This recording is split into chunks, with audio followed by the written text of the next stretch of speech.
Hello दोस्तों, tour with Tabish YouTube channel में आप सबको खुश आमदीद। दोस्तों, दुनिया में बहुत सी हसीन जगह हैं, लेकिन एक ऐसा मुल्क भी है जो हकीकत से ज्यादा किसी जादुई कहानी का हिस्सा लगता है। एक ऐसी सरजमीन जहां पर लाल बालों वाले लोग बादशाहों की तरह फख्र से चलते हैं, जहां जंगजुओं की रूहें आज भी पहाड़ों में गूंजती हैं, जहां हर वादी, हर कला, हर पत्थर सदियों पुरानी कहानियां सुनाता है। आप सोचेंगे शायद ये किसी फिल्म का मंजर है, लेकिन नहीं, ये जगह हकीकत में मौजूद है और इसका नाम है स्कॉटलैंड। आज की इस वीडियो में हम आपको लेकर जा रहे हैं इस सरजमीन पर जहां हैरी पॉटर लिखा गया, जहां दुनिया की पहली फुटबॉल तारीख बनी और जहां का हर मंजर इंसान की जिंदगी बदल देने की ताकत रखता है। तो तैयार हो जाइए एक ऐसी दुनिया देखने के लिए जिसे देखकर शायद आप भी कहेंगे, क्या वाकई ही ऐसी जगह भी दुनिया में मौजूद है। तो वीडियो में आगे बढ़ने से पहले अगर आपने अभी तक इस चैनल को सब्सक्राइब नहीं किया तो जल्दी से चैनल को सब्सक्राइब करके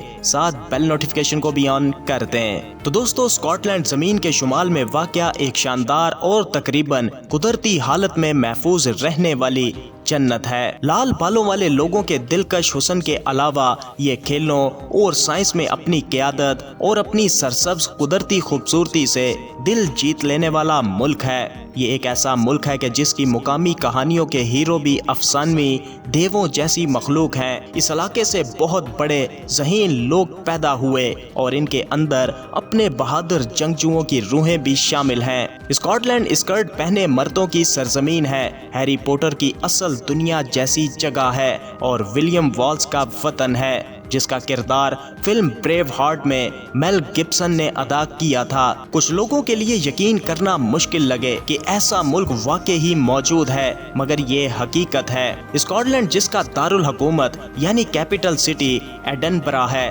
और जिसकी आबादी सिर्फ 5.5 मिलियन है, वहाँ स्कारलेट बुखारा से जुड़े सुर्ख बालों का जीन बहुत आम है। इतना के ख्याल किया जाता है कि स्कॉटलैंड के कम से कम 40% लोगों के डीएनए में सुर्ख बालों का जीन मौजूद है। साइंटिस्ट कहते हैं कि ये धूप की कमी की वजह से है। स्कॉटिश लोग इस हकीकत को मजाक का हिस्सा बनाते हुए हर साल दारुल हुकूमत एडनबरा में रेड परेड मनाते हैं। दोस्तों, इसके अलावा स्कॉटलैंड ने दुनिया को कैसे कैसी इजादात दी हैं और कई मशहूर शख्सियात जिन्हें आप जानते हैं वो भी इन्हीं इलाकों से ताल्लुक रखती हैं। आज पूरी दुनिया एंटीबायोटिक्स के बारे में गहरा इल्म रखती है। ये एक स्कॉटिश साइंसदान की वजह से मुमकिन हुआ। जदीद तिब के बानियों में से एक स्कॉटलैंड के अलेक्जेंड्रा फ्लेमिंगो ने पेंसिलिन इजाद की और तिब की दुनिया को बदल दिया। इस दरियाफ्त की बदौलत लाखों जानें बच गईं और इन्हें नोबेल इनाम भी मिला। आज के दौर में फ़ोन जिन्हें हम हाथ से नहीं छोड़ते, खासकर पिछले 20 सालों में जिनमें बेतहाशा तरक्की हुई, इनकी इजाद भी एक स्कॉटिश मोजिद ग्राहम बेल ने की थी। अगर आप जासूसी ड्रामे, फिल्में या नावल पसंद करते हैं तो आपने ज़रूर शर्लॉक होम्स का नाम सुना होगा। तमाम जासूसी कहानियों के लिए मुहर्रिक बनने वाला ये किरदार स्कॉटिश मुसन्निफ आर्थर कोन डोयल के ज़हीन तख्लीक की पैदावार है।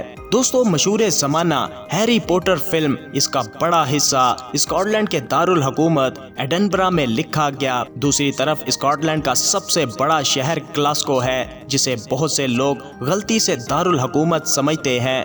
फुटबॉल डिप्लोमेसी की जन्म भूमि भी यही है। 1872 में दुनिया का पहला इंटरनेशनल फुटबॉल मैच यहाँ स्कॉटलैंड और इंग्लैंड के दरमियान हुआ था। माँ के पेट में बच्चे की तस्वीर बनाने के लिए इस्तेमाल होने वाली अल्ट्रासाउंड टेक्नोलॉजी भी सबसे पहले स्कॉटलैंड में इस्तेमाल की गई थी। दोस्तों, स्कॉटलैंड बरतानिया के शुमाल में वाक़या है और तारीख के दौरान इसके बरतानिया के साथ सख्त मसाइल रहे हैं। इसीलिए इस दौर के नुमाया हीरोज में से एक था विलियम वॉल्स। वॉल्स की बीवी को बरतानवी सिपाहियों ने कत्ल कर दिया और वो मजीद इनकी ज्यादतियां बर्दाश्त नहीं कर सका। इसने स्कॉटलैंड में बगावत का आगाज किया। इसने अपने इकट्ठे किए हुए स्कॉटिश जंगजुओं के साथ मैदान में कई बार برطانوی فوج کو شکست دی، مگر آخرکار وہ پکڑا گیا اور اسے بہت سخت سزائیں دی گئیں۔ اس کی لاش کے اعضاء اور سر کو الگ کر کے برطانیہ کے مختلف علاقوں میں بطور سبق لٹکایا گیا، مگر اس کی شروع کی گئی بغاوت نے اسکاٹ لینڈ کو آزادی دلوائی اور جدید اسکاٹ لینڈ کی بنیاد رکھی۔ اسکاٹ لینڈ 15ویں صدی تک آزاد رہا، بعد میں 1600 کی شروعات میں یہ ملک برطانیہ کا حصہ بن گیا۔ یوں اقتدار اسکاٹ لینڈ کے بادشاہ سے انگلینڈ کے بادشاہ کو منتقل ہوا۔ آج اسکاٹ لینڈ، ویلز، شمالی آئرلینڈ اور انگلینڈ مل کر برطانیہ کی سلطنت بناتے ہیں۔ سن 2014 میں ایک ریفرنڈم ہوا جس میں اسکاٹ لینڈ کے 84% لوگوں نے حصہ لیا۔ سوال یہ تھا کہ کیا اسکاٹ لینڈ آزاد ملک بننا چاہتا ہے یا برطانیہ کا حصہ رہنا چاہتا ہے۔ 55% لوگوں نے مکمل آزادی کے حق میں نہیں کہا اور اسکاٹ لینڈ برطانیہ کا حصہ ہی رہ گیا۔ دوستو، اسکاٹ لینڈ میں روایتی لباس پہننا چاہتا ہے جو ہماری ثقافت سے بالکل مختلف ہے۔ اسے کلٹ کہا جاتا ہے۔ یہ ایک ٹکڑا ہوتا ہے جو اسکرٹ جیسا کمر سے گھٹنوں تک ہوتا ہے۔ اسکاٹ لینڈ کے ہر قبیلے کا اپنا الگ رنگ اور ڈیزائن ہے۔ اس کے علاوہ اسکاٹش لوگ دنیا بھر میں اپنے ڈانس کے لیے بھی مشہور ہیں، اس لیے وہ اپنے روایتی لباس میں خوشی سے ناچتے ہیں۔ تہواروں میں آپ اتنی زیادہ اقسام کے ڈانس دیکھیں گے کہ گننا مشکل ہو جائے گا۔ اسکاٹ لینڈ صرف لباس تک محدود نہیں، ان کا ساز بیگ پائپ جو ان کی پہچان بن چکا ہے، اپنی مخصوص آواز سے انسان کی روح تک اتر جاتا ہے۔ اس ساز کی ابتدا کہا جاتا ہے کہ ایشیا سے ہوئی، لیکن اسے حقیقی شناخت اسکاٹ لینڈ نے دی تھی۔ دوستو، اسکاٹ لینڈ کے بارے میں جاننے والے جانتے ہیں کہ یہ خوبصورت قدرتی مناظر اور بے دخل نہ کی جانے والی فطرت سے بھرپور ایک ملک ہے۔ یہاں بے شمار جزیرے ہیں۔ لٹکتے پتھروں اور اسکارپ جیسی جگہوں کو اس لیے محفوظ رکھا گیا ہے کہ اسکاٹ لینڈ کا قدیمی دور ماحول کے برقرار رہے۔ یہاں تقریباً 300 تاریخی قلعے موجود ہیں۔ اگر ان کی زمینوں کے سائز کو دیکھا جائے تو ہر 160 کلومیٹر پر ایک قلعہ موجود ہے۔ اسکاٹ لینڈ جا کر آپ کو لگے گا جیسے آپ ہزاروں سال پہلے کے وسطی دور میں پہنچ چکے ہیں اور شاید آپ واپس آنا نہ چاہیں۔ اسکاٹ لینڈ کی تاریخ کے شوقین لوگوں کے لیے جنت ہے۔ یہاں کے مناظر آپ کی سانسیں روک سکتے ہیں۔ اسکاٹ لینڈ کے ہر شہر میں انسانی تاریخ کے مختلف دور جھلکتے ہیں، مگر اسکاٹش لوگوں کی عمومی شخصیت کیسی ہے؟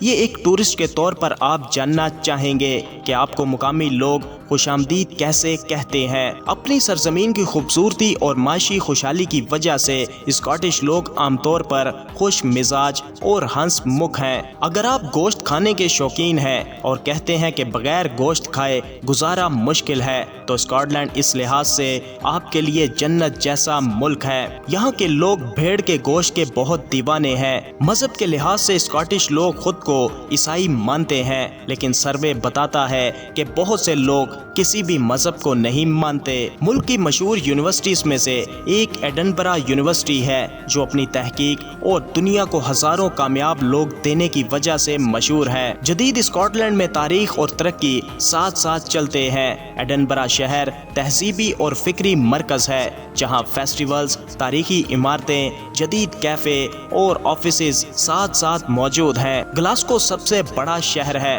زیادہ زندہ دل اور صنعتی انداز رکھتا ہے۔ یہ میوزک، نائٹ لائف اور ملنسار لوگوں کے لیے مشہور ہے۔ دوستو، اسکاٹ لینڈ میں سفر کرنا آسان ہے اور خوبصورت بھی ہے۔ ٹرانسپورٹ سسٹم سڑک اور ریل کے ذریعے بڑے شہروں کو آپس میں جوڑتا ہے۔ اسکاٹ لینڈ کے 5.5 ملین لوگ زیادہ تر گلاسکو اور ایڈنبرا کے بیچ سینٹرل بیلٹ میں رہتے ہیں، جبکہ ہائی لینڈز اور جزائر میں آبادی بہت کم ہے۔ انگلش زبان ہر جگہ بولی جاتی ہے، مگر اسکاٹ لینڈ اپنی زبانوں پر فخر کرتا ہے۔ اسکاٹ جو انگلش سے ملتی جلتی زبان ہے، دیہی علاقوں میں عام ہے۔ دوستو، اسکاٹ لینڈ ہر لحاظ سے وہ نایاب ملک ہے جہاں آپ رہنا چاہیں گے، البتہ اس کا ٹھنڈا موسم آپ کو سردی محسوس کروا سکتا ہے۔ تو دوستو، یہ تھا دنیا میں ایک جادوئی ملک اسکاٹ لینڈ۔ اپنی رائے کا اظہار ویڈیو کو لائک اور کمنٹ کر کے ضرور کیجیے گا، اور ویڈیو کو اینڈ تک دیکھنے کے لیے آپ سب کا شکریہ۔